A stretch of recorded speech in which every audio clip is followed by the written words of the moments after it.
Greetings, this is Timothy Young's the Digital Apothecary, and today I'm going to be talking about something that comes up kind of frequently for me. So, in essence, I get asked multiple times a week by multiple different people who tend to be outside the healthcare space, but are getting into, let's say, the digital health space. They could be startups, investors, founders, and they're really trying to break into pharmacy, and that's where we got reached out. And they'll often ask me a bunch of questions related to what market they can get into, their concepts, their ideas, and since the questions all tend to be kind of the same, what I thought is I'll put together a series for you. So probably you might be of that background. I myself may have referred you to watch this stuff. And the reality is that I'm hoping to kind of also encourage you to consider, should you hire a pharmacist? I would say that a lot of health tech companies in these digital health space, what at the end of the day, one of the biggest barriers I think I'm coming across is the fact that you don't know what a pharmacist does. And I would say that's probably the biggest issue with pharmacy overall. And I hate saying that. When I say pharmacy, it's almost this weird dichotomy where most people think a pharmacist has to work in a pharmacy and that pharmacist only dispenses medications. And most people don't know what we do.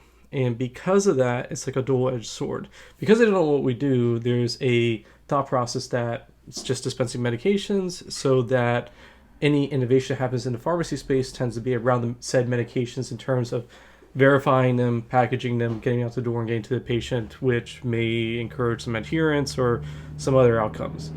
And some other people have a little bit higher knowledge and are trying to figure out, hey, how can we use pharmacists for different things and provide clinical services possibly, or integrate them into like some kind of patient care outcomes.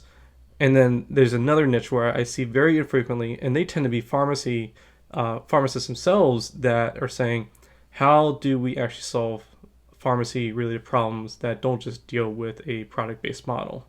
And those are always very interesting to me, and I have my eyes on those very often.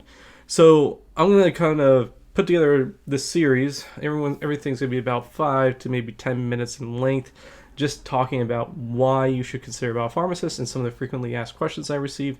And what I want you to do is just kind of take the information I present and maybe use that as a reference. How does it apply to your business and such? And maybe build upon that in terms of thinking, how do you want to basically possibly see how you could fit a pharmacist into your business? And it may not even be like providing clinical services. Maybe you need someone that can help you with consultant work, someone that can help you with advisory work, someone that can help you as a content knowledge expert, someone that helps you with medical writing, someone that helps you with regulatory. There's a lot, and there's a lot of things that pharmacists can do. So with that, I'm going to launch into the series, and each one of these will be a bite-sized chunk. So stay with me.